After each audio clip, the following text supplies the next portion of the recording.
The last one, what do we got? Number 7, frequent distractions. Guilty.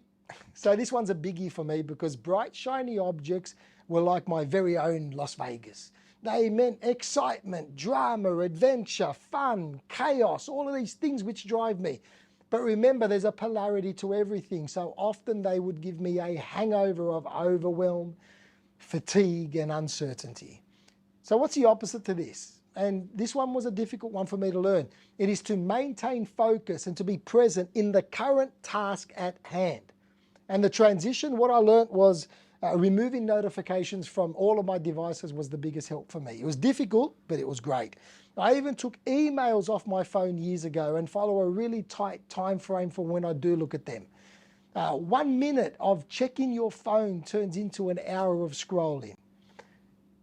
Years ago, I read some random study that it takes 7 to 15 minutes to regain focus once it's lost. So think about it. Every time you get distracted, a ping on your phone, a colleague starting a conversation, a friend calling in to talk about the weekend, it takes 7 to 15 minutes to regain the focus that was lost.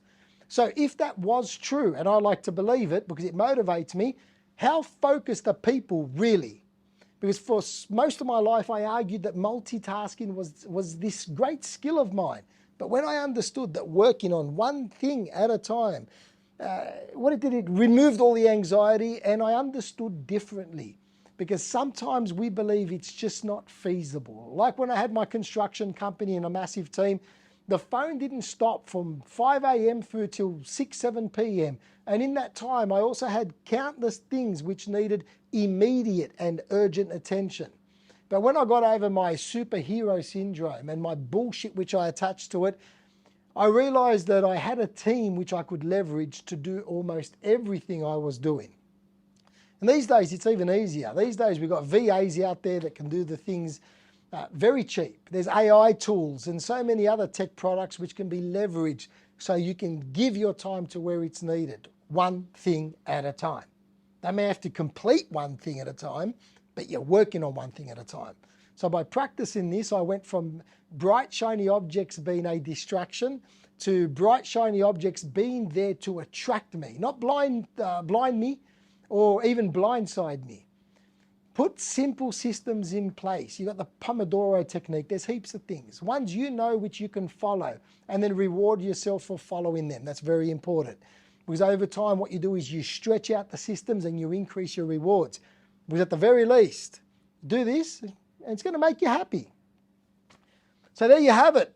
They're the 7 things, the 7 behaviors people who are deeply unhappy exhibit along with the opposite behavior. And then the transition, what can be done to transition into the opposite behavior.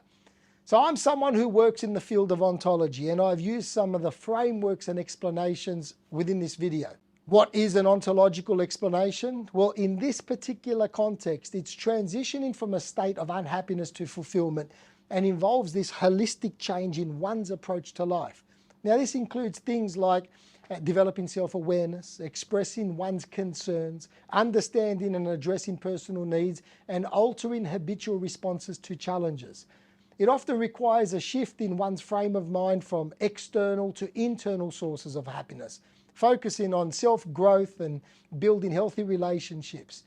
Practices like mindfulness and goal setting and positive self-talk can facilitate this transition, not in a wishy-washy kind of way, in a real deep kind of way. It's a journey of not just changing behaviors, but also transforming one's perspective and values towards a more fulfilling and purpose-driven life. Like I often say, values become our terms and conditions. Understand them and we can guide through a lot of these issues. Instead of chasing happiness, these people, they live for something bigger. Instead of becoming resentful when they're wrong, they accept things and then they come to peace with them.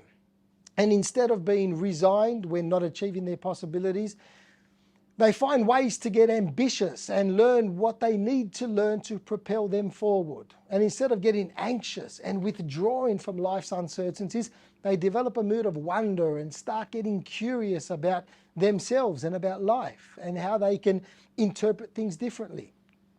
Because once you do this and you realize that happiness is nothing more than a trap which envelopes you into unhappiness, you realize this and you start becoming aware of the frameworks, and you graduate from happiness to fulfillment. Fulfillment is embodying everything and then just being okay with it. So that's the end of the video.